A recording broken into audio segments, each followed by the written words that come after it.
Herkül Poirot'un Milad Bayramı. İkinci hissə. 23 dekabr. Tezliklə qapını açmağa getdi. Qapının zəngini çox ədəbsizcəsinə çalırdılar. Qoca xidmətçi dəhlizdən çıxıb qapıya yaxınlaşmamış, qapının zəngi yenidən eşidildi. Tezliklə əsəbdən qızardı. Görəsən alicənab bir insanın qapı zəngini kim belə ədəbsiz şəkildə vurur? Əgər axmaq Milad musiqiçiləridirsə, mən bilirəm onlara necə cavab verəcəm. O qapının üstündəki yarım pəncərədən bir adam gördü. Bu başına şlyapa qoymuş şəkəpər bir adam idi. Tezliklə qapını açdı. Elə əvvəlcədən fikirləşdiyi kimi qapıdakı insandan heç xoşu gəlmədi. Yad adam həddən artıq özündən razı idi və qəribə bir geyim keçimi vardı. Yəqin ki, pul istəyəcək. Tezliklə düşündü.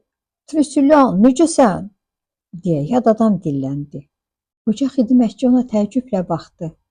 Dərindən nəfəs aldı, yenidən daha diqqətlə nəzərlərini qapının kənarındakı adama zillədi. Hardansa tanıdığı özündən razı baxış, biraz donqar burun, kinayəli nəzərlər, qoca qulluqçu sevinclə qışqırdı. Cənab Harry! Harry güldü. Görünür, səni çox təəccübləndirdim. Niyə? Mənim gələcəyimi sənə heç kim deməyib? Bəli, cənab, bilirdim. Elə-isə niyə belə təəccübləndin?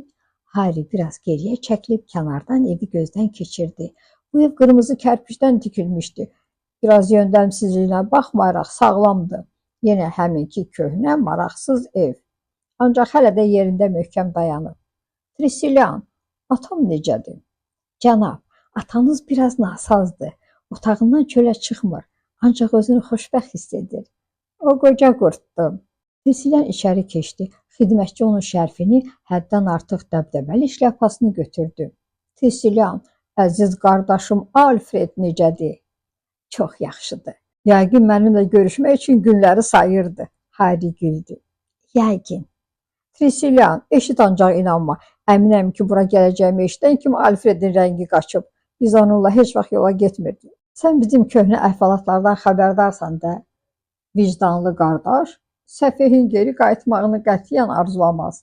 Əminəm ki, mənim əziz qardaşım Alfred də belə qəfil gəlməyimə sevinməyib. Tressilyan bircə kəlmə də kəsmədi. Harry qoca xidmətçinin çiyninə toxundu. Gəl gedək. Bütün ailənin məni böyük həvəslə gözlədiyini əminəm. Cənab, zəhmət olmasa bu tərəfdən buyurun. Salona. Düzü evdəkilərin indi harda olduğunu bilmirəm. Sizin nə vaxt gələcəyinizi bilmədikləri üçün qarşılamaq imkanı olmadı. Harry başını aşağı salıb qoca xidmətçinin ardınca dəhliz boyu yeriyirdi. Divardan asılmış tabloları və dəhliz boyu bəzi yerlərdə qoyulmuş güldanları nəzərdən keçirdi. Hər şey öz yerindədir. Mən demək olar ki, 20 ildir evdən kənardayam, ancaq yenə də heç nəyin yeri dəyişməyib. Deyə Harry Tressilyanın açdığı qapıdan içəriyə girdi. Dedim cənab Alfredə ya da ki xanım Lizaya baxım, deyərək xidmətçi salondan çıxdı. Harry salonun içərisində bir-iki addım yeridi. Sonra isə yerində donub qaldı. Pəncərənin qarşısındakı kresloda əyləşmiş qızın qapqara saçlarına, gözəl çöhrəsinə bir möcüzəyə baxırmış kimi tamaşa etdi. İlahi, sən atamın 7-ci və ən gözəl arvadısan, elə deyilmi? Pilar ayağa qalxdı və ona yaxınlaşdı. Mən Pilar Estravadosam. Yəqin siz də mənim dayım Harrysiniz. Harry hələ də təəccüblə gənc qızın gözəl çöhrəsinə baxırdı. Belə? Deməli sən Jenny'nin qızısan? Pilar böyük maraqla soruşdu. Niyə məni görən kimi atanızın 7-ci arvadı ola biləcəyimi fikirləşdiniz? Babam 6 dəfə evlənib. Harry qəhqəhə ilə güldü. Atamın rəsmi olaraq bircə dəfə evləndiyini bilirəm. Deməli sənin adın Pilardır. Sözün düzü, bu muzeydə sənin kimi gözəl bir qızla qarşılaşacağıma xeyli təəccüblənirəm. Mənim bu evdən qətiyyən xoşum gəlmirdi.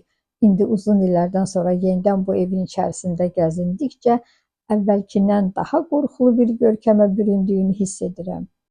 Yox, qətiyyən! Pilar qışqırdı. Əksinə, bura çox gözəl evdir. Bütün əşyalar qeyri-adidir.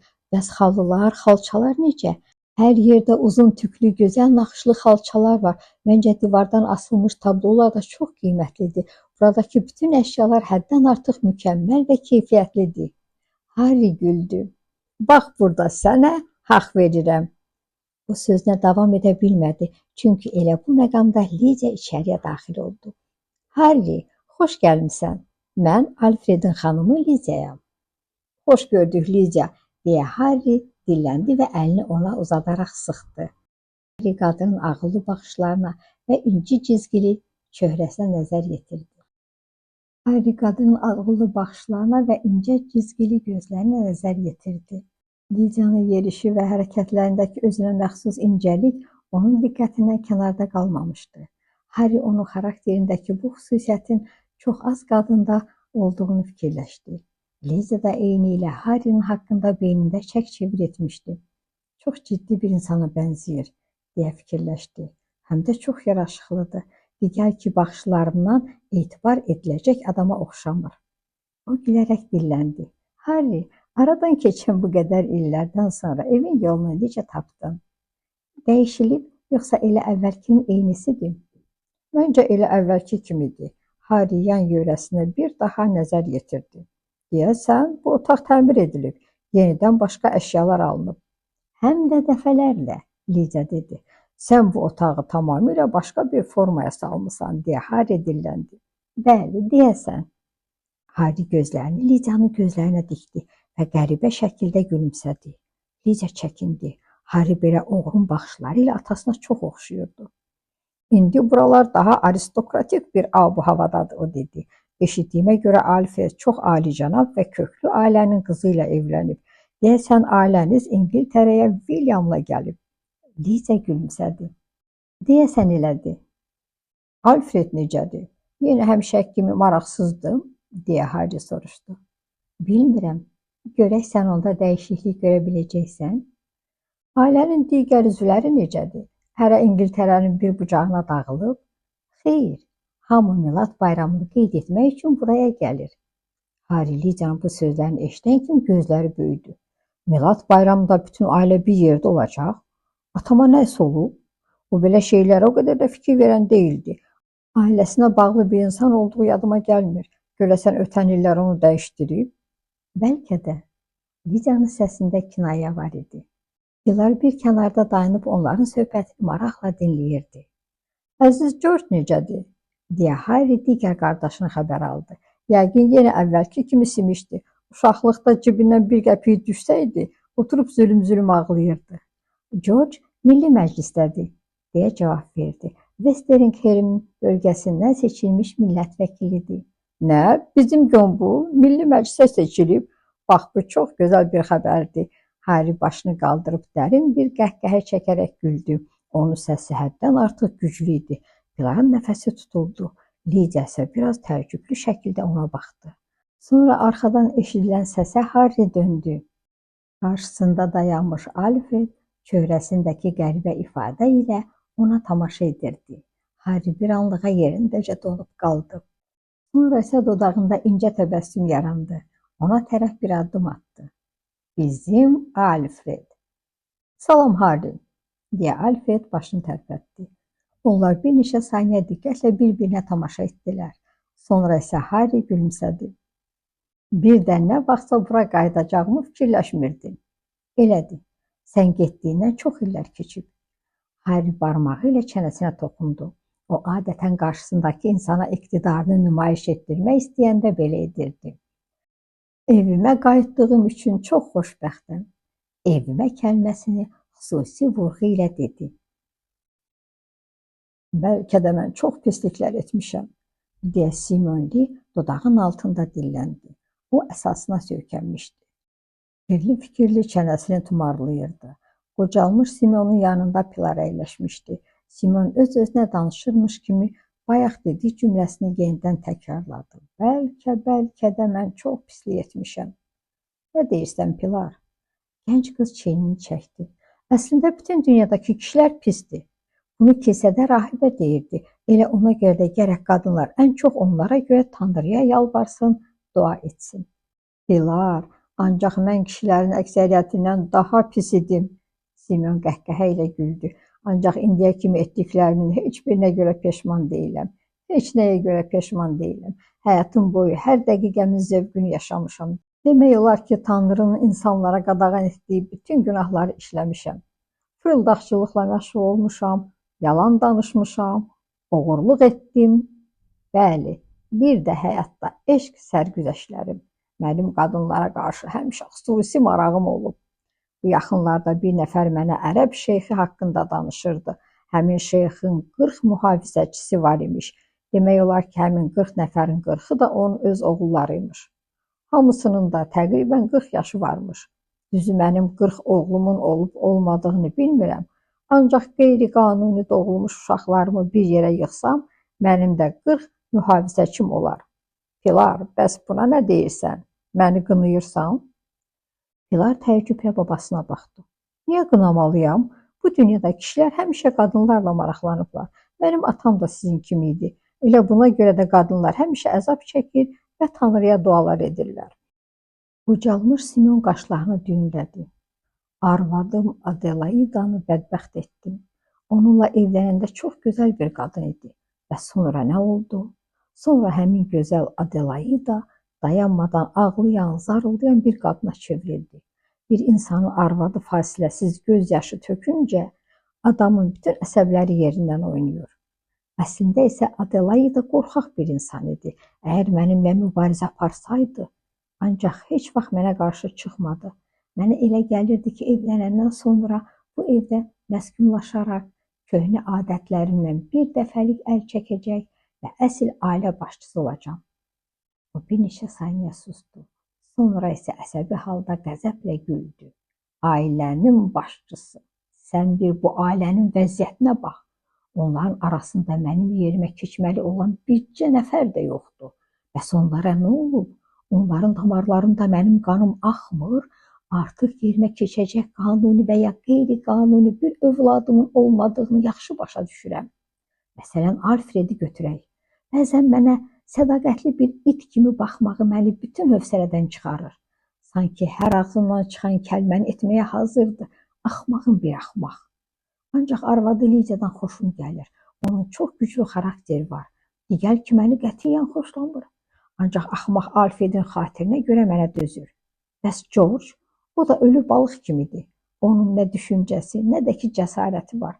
Həm də həddən artıq simişdi. Bəs David? David də başqa şəkildə axmaqdır. O da anasına çox mehir salmışdı. Yaxşı ki, ağıllı bir qadınla ailə qura bilib.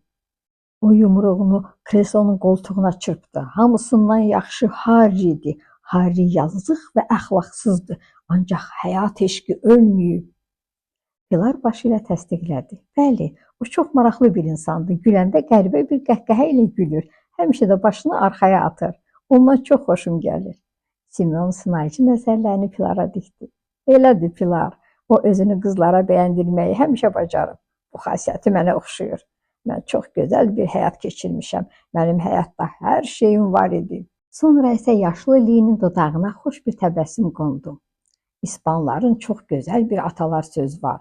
Allah deyir ki, istədiyin hər şeyi al. Ancaq mütləq qarşılığını ver. Pilar tamamladı. Çox gözəl bir atalar sözüdür. Həyatdan istədiyin hər şeyi ala bilərsən. Mən də bütün həyatım boyunca bax elə məhz buna əməl etdim. Həmişə bu dünyadan istədiyim hər şeyi aldım. Baba, bəs qarşılığını ödədin? Deyə Pilar soruşdu. Simeon qəfildən dayandı və nəzərlərini gənc qıza zillədi. Qızım, düzü bunu bilmirəm. Sonra isə gözlənilmədən əsəblə qışqırdı. Niyə soruşursan? Soruşmağının səbəbi nədir? Bilmirəm, sadəcə olaraq maraqlandım, deyə Pilar mızıldandı. Onun qara gözlərində sirli bir parıltı vardı.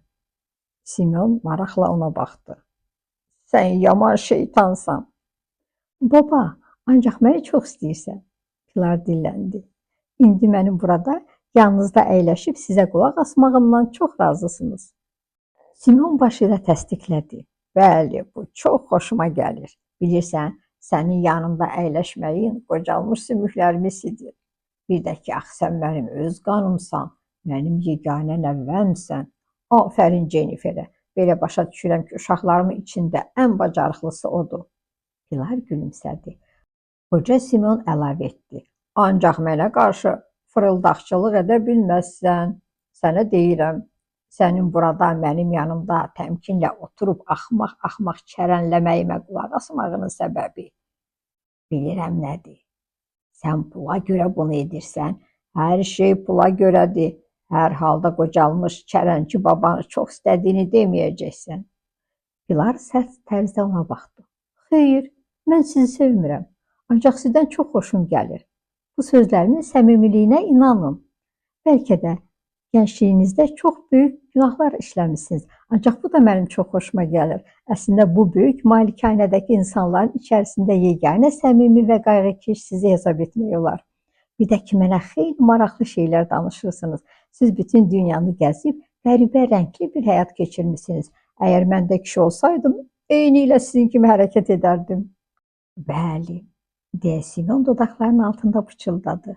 Görünür, bu doğrudur. Onsuz da nəslimizdə qaraçı qanın olduğunu deyirlər. Digər ki, Harry'dən savayı heç kimin həyat tərzində bunun izlərini tapmaq mümkün deyil. Halbuki sən əsilli nəsli nümayəndəsən, bilirsən. Həddən artıq səbirli bir insan olduğumu deyirlər. Əlbəttə ki, səbr etməyə ehtiyac olanda. Li nəslinin başqa bir xüsusiyyəti də budur ki, onlar xəyanəti yaddan çıxarmırlar. Öz intiqamlarını almaq üçün uzun illər gözləyə bilərlər. Bir vaxtlar bir nəfər mənə qarşı fırıldaqçılıq etdi. Ondan intiqamımı almaq üçün 15 ildən sonra fürsət düşdü. Elə həmin məqamdan da istifadə edib hücuma keçdim. Onu məhv etdim. O dodağının altında gülümsədi. Bu hadisə Cənubi Afrikada olub, deyə Pilar soruşdu. Bəli, ora çox gözəl yerdir. Bir də nə vaxtsa həmin yerə qayıtdınız? Mən evlənəndən 5 il sonra həmin yerə getdim. Bu da Cənubi Afrika ilə sonuncu dəfə görüşüm idi. Bəs ondan əvvəl siz uzun illər Afrikada yaşamısınız? Bəli. Simeon, bəsdir dedi. Bax, görsənə nə göstərəcəm. O yavaşca ayağa qalxdı. Seyfin yanına gəldi. Seyfin qapısını açandan sonra Pilara tərəf çevrilib dilləndi. Gəl, bunlara bax. Götür əlinə, indi yoxla. O qızın təəccüblə dolu gözlərinə baxıb qəhqəhə ilə güldü. Sən bilirsən bunlar nədir? Bunların hamısı brilyantdır, brilyant. Piların qara gözləri bərəlmişdi. Qəribədir, bunlar balaca çay daşlarına bənzəyir. Bunlar yonulmamış, cilalanmamış brilyantlardır. Adətən mədəndən belə çıxırlar. Simeon maraqla izah etdi. Yəni demək istəyirsiniz ki, bunlar cilalansa, brilyant kimi parıldayacaq, deyə Pilar soruşdu. Əlbəttə. Yəni hamısı eyni ilə brilyant kimi par-par yanacaq. Bəli, bilirsən necə parıldayacaqlar. Yox, inana bilmirəm, bu mümkün deyil. Bunlar qiymətli daşlardır. Əlbəttə, ancaq bu daşlar cilalanmasa, onların qiyməti haqqında dəqiq bir şey demək olmaz. Buna baxmayaraq, bu bir ovuc daş 3 və ya 400 min funt sterlinqedir. Pilar babasının dediyi miqdarda pulun bu daşlara verilə biləcəyinə inanmırdı. O yavaş-yavaş təkrarladı. 300-400 min sterling? Elə isə niyə bu daşları satmırsan? Onların yanında olmağı, hər dəqiqə onlara toxunmaq xoşuma gəlir.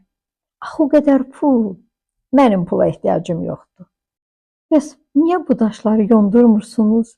Sizcə onlar daha da gözəl görünməzmi? Əslində daşların belə vəziyyətini daha çox xoşlayıram. Simeonun çöhrəsində qəribə ciddi bir ifadə yaranmışdı. Başını yana çevirərək öz-özünə danışırmış kimi deyindi. Mən bu daşlara toxunanda sanki keçmişimə qayıdıram. Günəş, sonsuz çöllərin raihəsi, öküzlər, yaşlı bir insan, gənclər, axşamlar. Qapı ehtiyatla döyüldü. Simeon gənc qıza təcili bir tapşırıq verdi. Tez ol, brilyantları seyfə qoy. Sonra da qapını möhkəmcə çırp ki, bağlansın. Bir neçə saniyədən sonra başını qapıya tərəf çevirib dilləndi. Gəlin. Harbori sanki evin içərisində gəzinən bir kölgə imiş kimi qapının ağzında peyda oldu. Cənab, çayınız hazırdır. Buradaydın, David, deyə Hilda gülümsəyərək dilləndi. Mən də bayaqdan hər yerdə səni axtarıram. Ancaq bu otaq çox soyuqdur. Gəl tez çıxaq. David bir müddət ona cavab vermədi. O yerindəcə bir heykəl kimi dayanaraq rəngi çoxdan getmiş ensiz kresloya gözlərini zilləmişdi. Bax, bu mənim anamın kreslosuydu. O həmişə bu kresloda əyləşərdi. Heç nə dəyişilməyib. Elə neçə il bundan əvvəlki kimidir. Hilda qaşlarını düyünlədi. Başa düşürəm. Yaxşı, gəl gedək. Bura çox soyuqdur.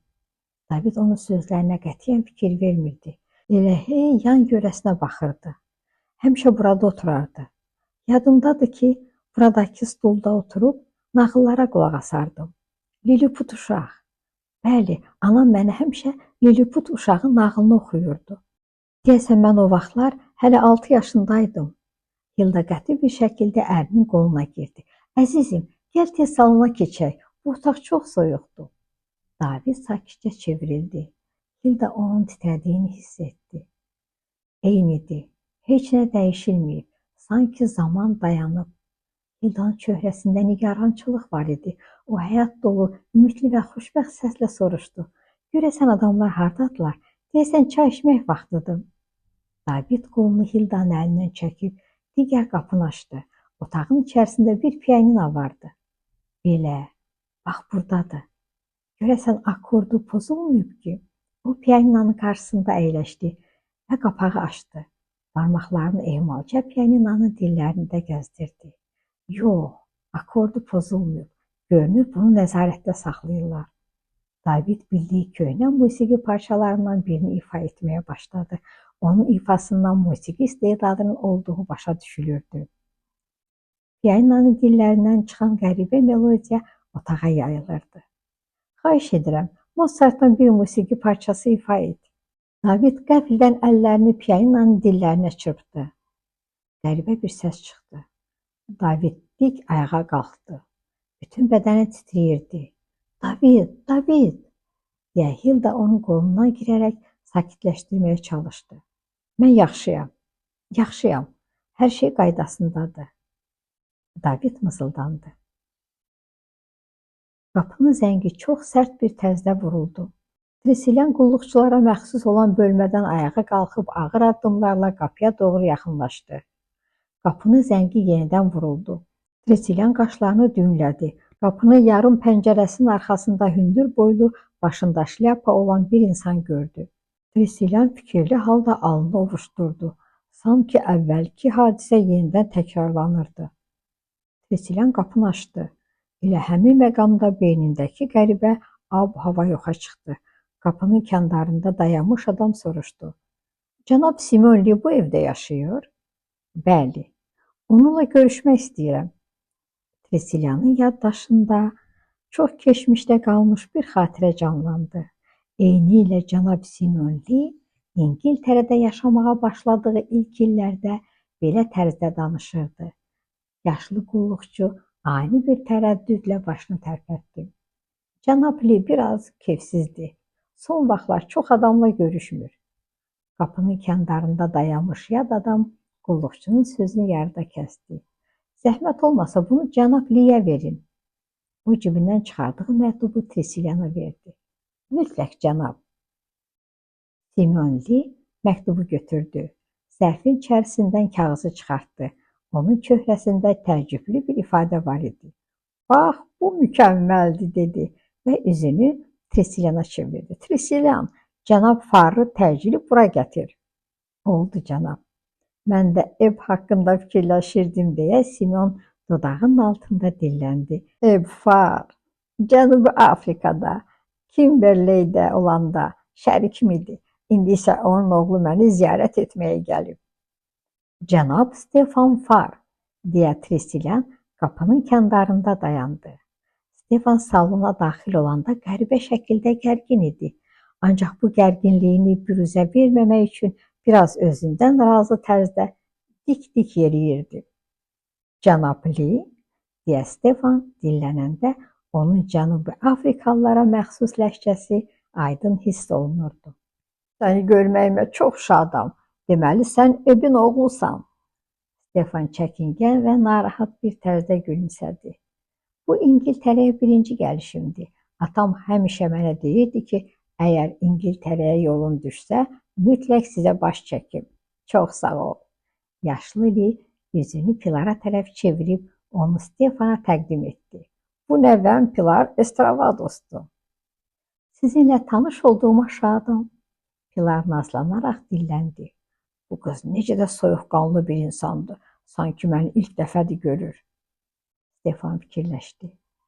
Xanım Estravados, sizinlə tanış olmaq mənim üçün böyük şərəfdir. Oğlum əyləş, mənə biraz özün haqqında danış. İngiltərədə çox qalacaqsan, deyə Simon dilləndi. Əsas odur ki, bura kimi gəlib çıxmışam. Geri qayıtmağa qətiyyən tələsmirəm, deyə Stefan dilləndi. Simon, elədir, dedi və gülümsədi. Heç olmasa bir müddət bizdə qalmalısan. Yox, elə şey olmaz. Sizi narahat etmək istəmirəm. Milad bayramına 2 gün var. Bax elə, bu daha yaxşıdır. Sən Milad bayramını bizimlə birlikdə keçirməlisən. Ancaq başqa planların olduğunu desən, buna heç nə deyə bilmərəm. Yox, elə bir planım yoxdur. Ancaq sizi, Simon onun sözünü kəsdi. Elə isə bizdə qalacaqsan. Sonra o nəvəsinə tərəf çevrildi. Pilar, get Lidiya de ki, Milad bayramı üçün əlavə bir qonağımız da var. Pilar otaqdan çıxanda Stefan diqqətini qıza zillədi. Bunu hiss edən Simon gülümsədi. Bir neçə dəqiqədən sonra Lidiya otağa daxil olanda Stefan və Simon Li Afrika haqqında danışırdılar. Lidiya, bu Stefan Fardır, deyə Simon dilləndi. Köhnə dostum və şərikim Eb Farın oğludur. Milad bayramında bizimlə qalacaq. Güman edirəm ki, onun üçün yaxşı bir otaq təşkil edə biləcəksən. Əlbəttə təşkil edərəm, deyə Lidiya dilləndi. Tez yad adama nəzər yetirdi. O Stefanın mavi gözlərinə, qürurlu baxışlarına ötəri nəzər saldı. Bu gəlinim Lidiyadır. Stefan narahat bir halda qadına baxırdı. Belə önəmli bir ailə yığıncağına qarışdığım üçün üzr istəyirəm. Oğlum, sən bu ailənin bir üzvüsən. Bunu belə qəbul et. Simon dilləndi. Çox sağ olun, çox təşəkkür edirəm. Pilar yenidən otağa keçərək Simon Linin yanında əyləşdi. Sonra qara gözlərini narahat bir tərzdə yerə dikdi. 24 dekabr. Atam, düzünü de, burada qalmağımı istəyirsən? Görünür, bəzilərini narahat edirəm, deyə Harry başını yuqarılı insanlar sayağı yuxarı qaldırıb dilləndi. Sən nə demək istəyirsən? Deyə Simon ciddi bir tərzdə soruşdu. Qardaşım Alfred, əziz qardaşım Alfred, bu evə qayıtmağından çox narahatdır, deyə Harry mızıldandı. Nə edək ki, Alfred narahatdır, bu evin yeganə sahibi mənəm, deyə Simon etiraz etdi. Bütün hallarda sizin Alfredə inandığınızı bilirəm, ona görə də hər şeyi dağıtmaq, alt-üst etmək istəmirəm. Sənə nə deyilirsə, onu da edəcəksən, deyə Simon qışqırdı. Ata, sözün düzü mənim ev həyatına öyrəşə biləcəyimi fikirləşə bilmirəm. Bilirsən ki, mənim kimi bütün dünyanı gəzmiş bir insan üçün bu çox darıxdırıcı bir məşğuliyyətdir. Sənin evlənib, bu evdə məskunlaşmağın yaxşıdır, deyə yaşlı adam dilləndi. Harry qaşlarını düyünlədi. Yaxşı, bəs mən kiminlə evlənəcəyəm? İnsan öz bacısı qızı ilə evlənə bilməməyi çox pisdir. Bizim balaca Pilar çox gözəl qızdır. Hə, deməli bunu başa düşdün. Ata, evlənməkdən danışdıq deyə yadıma düşdü. Gombul George'un seçdiyi qız da pis deyil. O kimdir? Simon çiyinlərini çəkdi. Bilmirəm. Mən nə bilim. Deyəsən George onunla hansısa bir ziyafətdə tanış olub. Magdalena Manikendir. Dediyinə görə atası müflisləşmiş bir tacirdir. Harry güldü. Onsuz da ki, qadınların hamısı belə deyir. Ancaq məncə George diqqətli olmasa qadın onun başına oyun aça bilər. George axmağın biridir, deyə Simon dilləndi. O maniken George'un nəyi ilə evlənib? Yəqin onun puluna görədir. Simon çiyinlərini çəkdi. Sən bu sualı onun özünə verərsən. Harry diqqətlə atasına baxdı və dilləndi. Əgər Alfredi sakitləşdirəcəyinizə söz versəniz, sən narahat olma. İndicə bu məsələni həll edəcəm, dedi və yandakı zəngi vurdu. Harry həmin dəqiqə bir kölgə kimi qapının kəndarında peyda oldu. Simon əmr verdi. Cənab Alfredə de ki, gəlsin. Deyəsən bu adam qapının arxasında dayanıb içəridə danışılanlara qulaq asır, deyə xidmətçi çölə çıxandan sonra Harri dilləndi. Simeon dodaqlarını büzdü. Yəqin. Alfred hövlnak özünü salona yetirdi. Ata, məni çağırmısınız? Bəli, gəl görək. Səninlə bəzi məsələləri danışmalıyam. Evdə müəyyən dəyişiklik etmək lazımdır. Bizim ailəmizə 2 nəfər də daxil olur. 2? Əlbəttə, Pilar bizimlə birlikdə yaşayacaq. Harri isə həmişəlik öz evinə qayıtdı. Deməli, artıq Harri burada yaşayacaq, deyə Alfred mısıldandı. Burada qalmamağım üçün hər hansı bir səbəb var, deyə Harri qaşlarını çataraq soruşdu. Alfred nifrətlə qardaşına tərəf çevrildi. Məncə bunu sən daha yaxşı bilirsən. Əziz qardaşım, üzürlü say, ancaq bilmirəm. Məyər hər şeyi yadından çıxarmısan, sənin əxlaqsız davranışların və heç kimin yadından çıxmayan həmli rüsvayçılığın. O günlər çoxdan keçib getdi, deyə Harri əlini yellədi. Sən atama qarşı özünü çox pis apardın. Alfred, mənə yaxşı qulaq as. Bu məsələ təkcə atamı və məni maraqlandırır. Səninlə heç bir əlaqəsi yoxdur. Atam məni bağışlamağa və hər şeyi yaddan çıxarmağa hazırdır. Alfred, mən hər şeyi yaddan çıxarmağa hazıram. Bir də ki, biz düşmən deyilik axı. Harri doğmaca oğlumdur, deyə Simeon əlavə etdi. Simeon sərt və həyəcanlı bir səslə, Harri bu evdə yaşayacaq, dedi. Bəli, mən belə istəyirəm, çünki onu çox sevirəm, deyə ata əlini oğlunun çiyninə qoydu. Alfred oturduğu yerdən tez ayağa qalxdı və çölə çıxdı. Rəngi ağappaq olmuşdu. Harri də ayağa qalxdı və onun arxasınca getdi. Onun çöhrəsində xoşbəxt bir təbəssüm var idi. Simeon qəhqəhə ilə güldü. Sonra qəfildən kiminsə nəfəsini duydu. Nə olub? Harboy, sənsən? Evin içində kölgə kimi gəzinmə də. Bağışlayın canım. Yaxşı. İndi sənə bəzi tapşırıqlar verəcəm. Günorta yeməyindən sonra hamının burada olmağını istəyirəm. Hər kəsin burada olmağını istəyirəm. Baş üstə, indicə tapşırığınızı yerinə yetirərəm. Bir şey də deyim, onlarla bir yerdə sən də gəl. Qapıya yaxınlaşanda səsini yüksəlt ki, gəldiyini bilim. Sən özün vəziyyətdən çıxarsan, başa düşdün? Bəli, cənab. Harboy aşağıya indi və Tresilya'nı tapdı. Məncə çox maraqlı bir Milad bayramı keçirəcəyik. Nə demək istəyirsən, deyə qoca xidmətçi əsəbi səslə dilləndi. Birazca gözləyin, öz gözlərinizlə görəcəksiniz. Hamı Milad bayramına xüsusi hazırlaşır. Hamısının da bir-birindən gözəl Milad bayramı hədiyyəsi olacaqdır. Hamı Simeonun otağına daxil olmamışdan öncə qapının kəndarında bir neçə saniyələ dayandılar. Simeon Lee telefonla kiminləsə söhbət edirdi. O qapıdakıları görüb əli ilə içəriyə dəvət etdi. Əyləşin, 5 dəqiqə danışıb qurtarıram.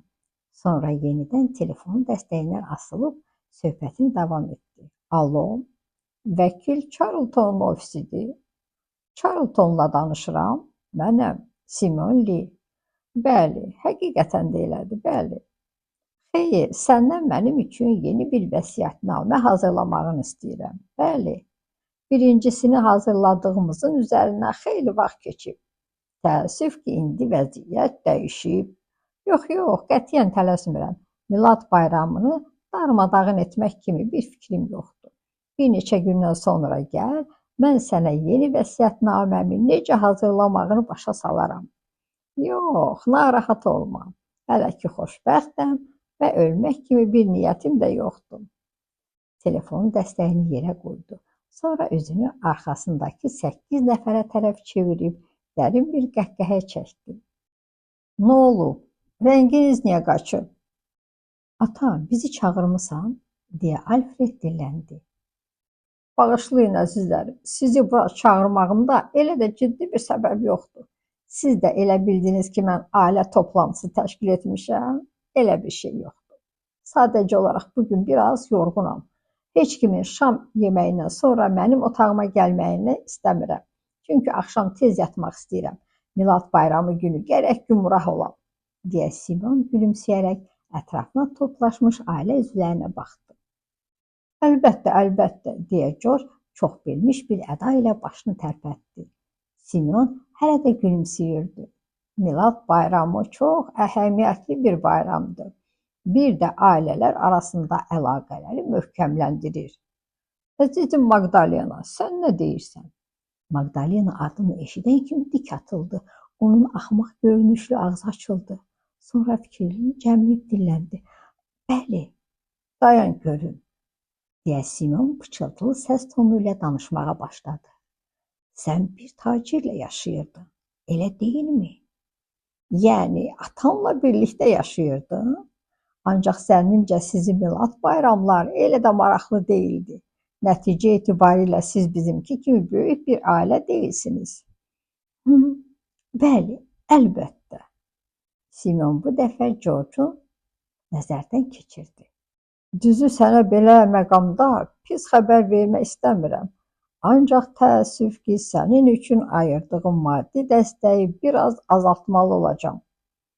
Təbii olaraq evdə yaşayan insanların sayı artdıqca xərclər də çoxalacaq. Ata, sən nə danışırsan? Belə bir şey qətiyyən edə bilməzsən, deyə George dilləndi. Belə bir şey qətiyyən edə bilmərəm? Simon sakitcə oğlundan soruşdu. Axı mənim də xərclərim çoxdur. Bir də ki, onsuz da mənə verdiyin pul bizi görmür. Hər dəqiqə qənaət etmək məcburiyyətindəyəm. Qoy biraz da arvadın qənaət etsin, deyə Simon cavab verdi. Qadınlar belə şeylər çox yaxşı bilirlər. Bir də ki, bilirsən, bacarıqlı bir qadın öz paltarını özü tikə bilər. Məsələn, mənim arvadım belə şeylərdə çox qabiliyyətlidir. Onsuz da onun bu dünyada bildiyi yeganə şey bu idi. Sözün düzü yaxşı qadın idi, ancaq elə bir o qədər də darıxdırıcı idi. David ayağa qalxdı. Yaşlı Simon ona nəzər yetirərək dilləndi. Oğlum, əyləş. Axırda bir şeyə dəyib sındıracaqsan. David az qala boğulurmuş kimi qışqırdı. Mənim anam. Simon onun hədəqəsindən çıxmış gözlərinə baxıb dodağını büzdü. Sənin anan axmağın biri idi. Elə uşaqlarının da ağıl baxımından özünə çəkdiyi məlumdur. Qəfildən qamətini dikəldib dik oturdu. Onun yanaqları qızarmışdı. Sizin heç biriniz bir qəpiyə də dəyməzsiniz. Hamınızdan iyrənirəm, səfeh yığınağı. Siz kişi deyilsiniz, bir yığın zəif iradəli qız uşağısınız. Baxın, bu pilar hamınıza bəs edər. Siz mənim qanuni uşaqlarımsınız. Ancaq əminəm ki, bu dünyada kişi kimi fəxr edə biləcəyim başqa bir oğlum var. Buna görə nəyə desəniz and içə bilərəm. Ata, xahiş edirəm, deyə Harry əsəbi halda oturduğu yerdən dik atıldı. Onun həmişə şən çöhrəsində qəribə bir qəzəb var idi. Simon onu da danlamağa başladı. Elə bu dediklərim sənə də aiddir. Bəs sən indiyə kimi nə etdin? Dünyanın harasına getməyindən asılı olmayaraq həmişə məndən pul dilənməklə məşğul olmusan. Hamınızdan bezmişəm. Cəhənnəm olun otağımdan. Oturduğu kresloya söykəndi, təngi nəfəs oldu. Otaqdakılar yavaş-yavaş çölə çıxdılar. George'un əsəbi çöhrəsi gömgöy olmuşdu. Magdalena'nın gözlərindən necə qorxduğu başa düşülürdü. Davidin rəngi ağappaq olmuşdu, titriyirdi.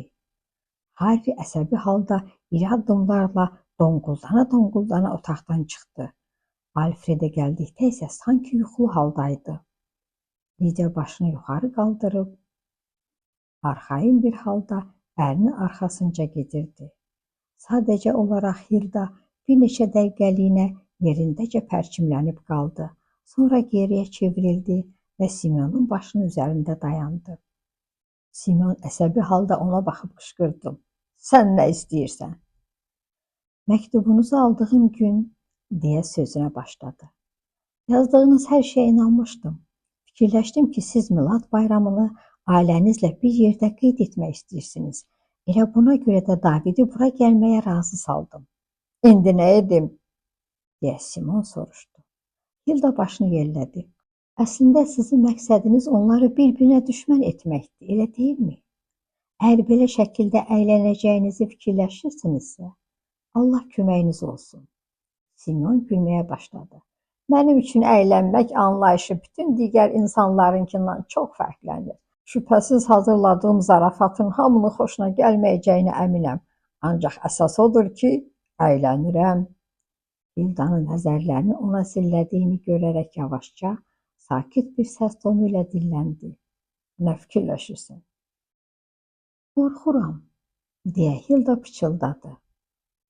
Məndən qorxursan? Simeon soruşdu. Xeyr, sizə görə narahatam.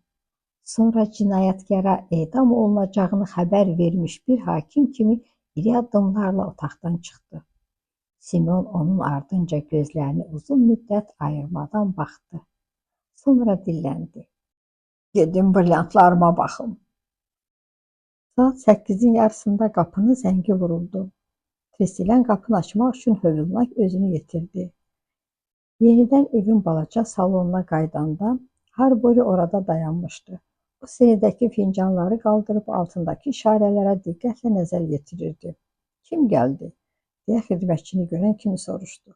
Polis, cənab Sugden. Biraz diqqətli ol. Həmin an Harbori əlindəki fincanı yerə saldı. Tristilən donquldandı. Bu axmağın gördüyü işə baxır. 10 ildən çoxdur ki, bu fincanları özüm yuyuram. Bircə dəfədə birini salıb sındırmamışam. Sonra da sən gəldin və sənin vəzifən olmadığı halda belə işlərə burnu soxmağa başladın. Nəticəsi də göz qabağındadır. Harbori üzr istədi. Bağışlayın, cənab Tristilən, üzr istəyirəm. Onun bütün üzü tər içində idi. Düzü o fincan əlimdən necə yerə düşdü, başa düşmədim. Siz dediniz ki, polis gəlib? Bəli, şöbə rəisi gəlib, Sugden. Simeonun qulluqçusu qaşlarını çatdı. Nə istəyir? Həlak olmuş polislərin uşaqları üçün maliyyə yardım istəyir. Deməli belə. Harbori tikəldi, sonra isə soruşdu. Heç olmasa pul ala bildim. Mən bank dəftərçəsini cənab Linin otağına apardım. Sonra da mənə tapşırdı ki, cənab Sugdeni otağına çıxardım. Harbori donquldandı. Milad bayramı ərəfəsində hamı kömək dilənir. Bircə o qoca şeytan vicdanlıdır. Şübhəsiz onun da günahı çox böyükdür. Bu da məsələnin başqa tərəfidir. Tristilən fəxrlə, qürurla, böyük bir səmimiyyətlə dilləndi. Bizim cənab Simeon çox əl açıqdır. Harbori başı ilə onu təsdiqlədi. Elə onun yeganə yaxşı cəhəti də budur. Nəysə, mən artıq gedim. Kinoya gedirsən? Elə demək olar. Hələlik, cənab Tristilən. O qulluqçulara məxsus bölmədən çıxıb getdi. Tristilən divardan asılmış saata nəzər yetirdi. Sonra isə yemək otağına keçdi. Böyük masanın üzərinə kağız dəsmallar qoydu. Axırda masaya ümumi nəzər yetirib hər hansı bir əyər əskiyin olub-olmadığına baxdı. Dəhlizdən keçdi və süfrənin hazır olduğunu bildirmək üçün zəngi vurdu. Yemək üçün xəbərdarlıq zənginin sonuncu sədaları yavaş-yavaş eşidilməz halda evin içərisində əriyib yoxa çıxanda şöbə rəisi cənab Sugden pilləkənləri aşağıya enirdi. Cənab Sugden yekəpər, yaraşıqlı idi. Əynində bütün düymələri bağlanmış, göy rəngli gödəkçəsi var idi. Mən çox mühüm insanam, deyilmiş kimi özündən razı bir əda ilə yeriyirdi. Deyəsən bu axşam hava çox soyuq olacaq, deyə Sugden Tristilyanın açdığı qapıdan çıxıb getdi. Xidmətçi şöbə rəisinin arxasınca qapını örtdükdən sonra ağır addımlarla geri qayıtdı. Elə hey bir əlinin arxası ilə gözlərini ovuşdururdu. Nəhayət, Lidiyanın salona girdiyini görüb dikəldi. George Lee isə pilləkənlərdən aşağıya enirdi. Tristilən salondakı qapı kəndarında neçə illərdir dəyişməyin yerində itaətkar bir əda ilə dayanıb gözlədi. Nəhayət, ən axırda Magdalena da salona gələndən sonra Tristilən qapıya yaxınlaşıb dedi. Yemək hazırdır. Qoca Tristilən ötəri bir baxışla qadın geyimlərinə nəzər saldı. Onun belə şeylərdən yaxşı başı çıxırdı. O əlindəki içki şüşəsi ilə masanın başında fırlandıqca qadınların geyiminə daha diqqətlə nəzər yetirirdi. Xanım Lidiya yeni aldığı, üzərində iri gülləri olan qara libasını geyinib. Libasın üzərindəki iri güllər çox qəribə görsənir. Hərçənd ki, bu libası hər qadın geyinə bilməz, ancaq xanım Lidiyaya çox yaraşır. Görünür, xanım Magdalena bahalı və orijinal libaslar geyinməyi xoşlayır. Onun əynindəki Paris modaçılarının xüsusi hazırladığı bir don var. Görəsən cənab Coş bu bahalı Paris donunun pulunu verəndə nələr danışıb? Əslində cənab Coş çox simic adamdır və artıq pul xərcləməyi sevmir. Xanım Hilda həddən artıq nəcib bir qadındır. Ancaq əyninə qara məxməri libas giysəydi, yəqin daha yaraşardı. İndi geyindiyi qırmızı məxməri libas ona qətiyyən yaraşmır. Piların əynindəkinin heç bir əhəmiyyəti yoxdur. Onun incə bədən cizgiləri geyindiyi hər şeyi çox gözəl göstərir. Ancaq tezliklə cənab Simeon Lee ona hər cür libas alacaq. Çünki onu çox istəyir. Tresilyan xanım Magdalenanın qulağına nəzakətlə nə isə pıçıldadı.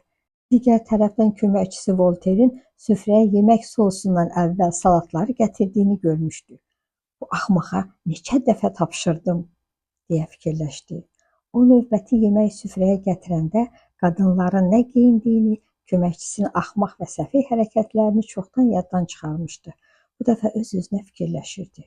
Görəsən niyə heç kimin səsi çıxmır? Hərçənd ki, tamamilə səssizcə dayandıqlarını da demək olmaz.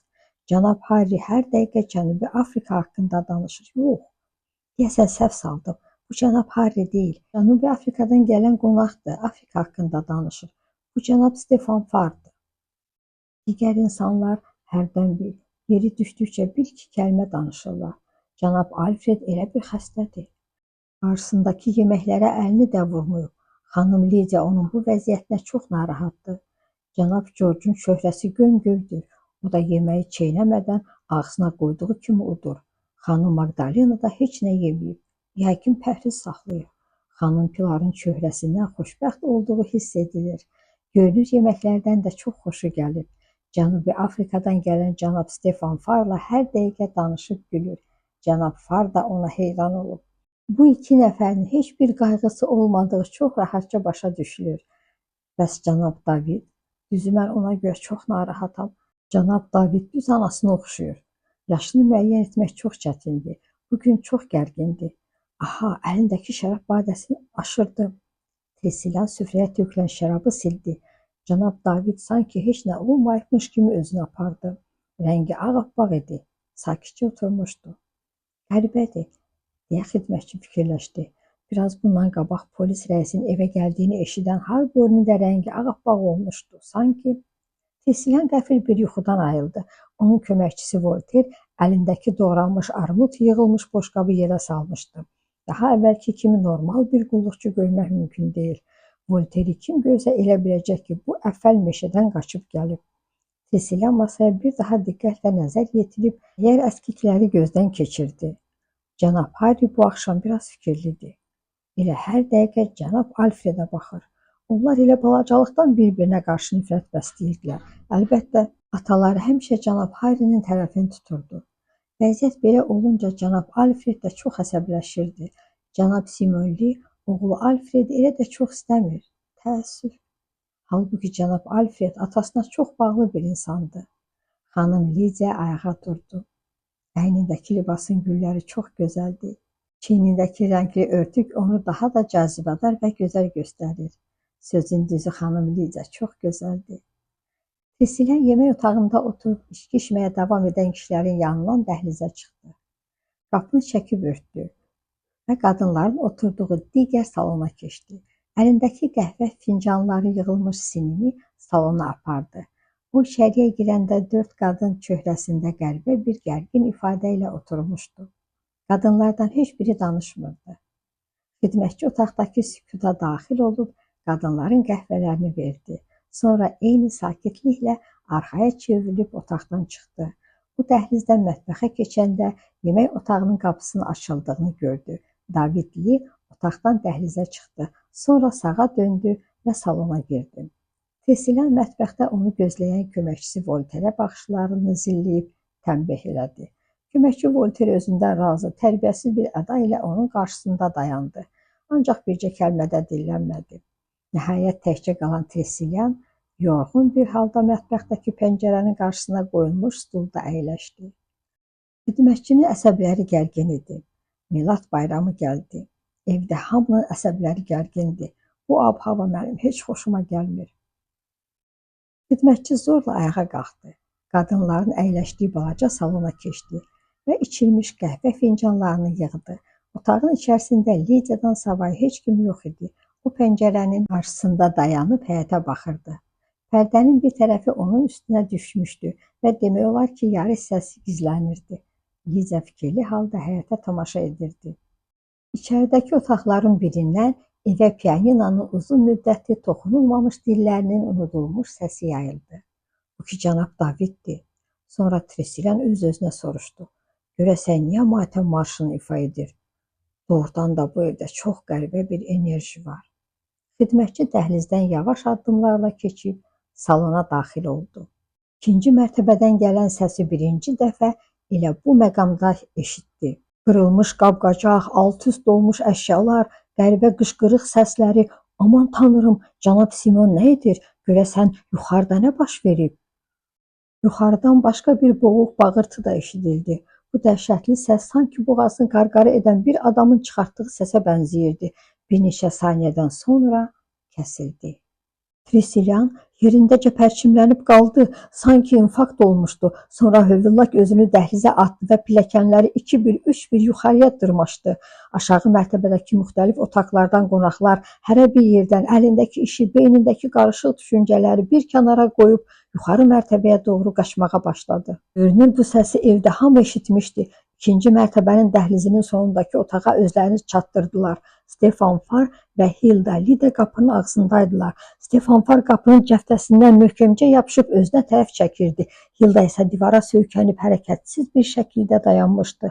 Stefan Far, qapı qırıldı, qapı qırıldı deyə qışqırırdı. Harili onun qapının digər tərəfinə itələdi və qapının cəftəsindən yapışıb dartmağa çalışdı. Digər tərəfdən isə ata, qapını aç deyə qışqırırdı. Sonra arxadakı narahat səslərin kəsilməsini işarə etmək üçün əlini yuxarı qaldırdı. Hamı qəribə bir sakitçilik içində sükuta qulaq asdı. Otaqdan adi bir cıqqırtı da eşidilmirdi. Küçə qapısının zəngi ard-arda vurulurdu, ancaq heç kim ona cavab vermirdi. Mütləq qapını sındırmaq lazımdır, başqa çarəmiz yoxdur deyə Stefan Far dilləndi. Bu biraz çətin olacaq. Evin qapıları çox möhkəmdir. Alfred, kömək et deyə Harry qapını çiyni ilə itələyərək deyirdi. Onlar bir müddət qapını qırmaq üçün əlləşdilər. Nəhayət dəhlizdəki ağcaqayın ağacından düzəldilmiş kötük oturacaqla qapını itələməyə başladılar. Qapı qırıldı və tam açıldı. Onlar bir müddət qapının kəndarında dayanıb bir-birinə sıxılaraq otağın içərisinə baxdılar. İçəridəki mənzərəni ölənə kimi yaddan çıxarmayacaqdılar. Otağın içərisində çox amansız bir ölüm-dirim mübarizəsi aparıldığı aşkar görünürdü. İçəridəki bütün ağır əşyalar alt-üst olmuşdu. Çini güldanlar parçalanıb otağın dörd bir tərəfinə yayılmışdı. Simon Lis sobanın qabağındakı qan gölməçəsinin ortasında uzanıb qalmışdı. Bütün otaq al qan içərisində idi. Otaq darmadağın olmuşdu. Kimsə zorla nəfəs alırdı. Sonra iki nəfər eyni anda tənginəfəs halda danışmağa başladılar. Onların hər ikisi müxtəlif əsərlərdən götürülmüş cümlələri deyirdilər. Tanrının dəyirmanı yavaş-yavaş üyüdür, deyə David dilləndi. Bu qocanın qanının bu qədər olacağı kimin ağlına gələrdi, deyə Lidiya pıçıltı ilə dilləndi.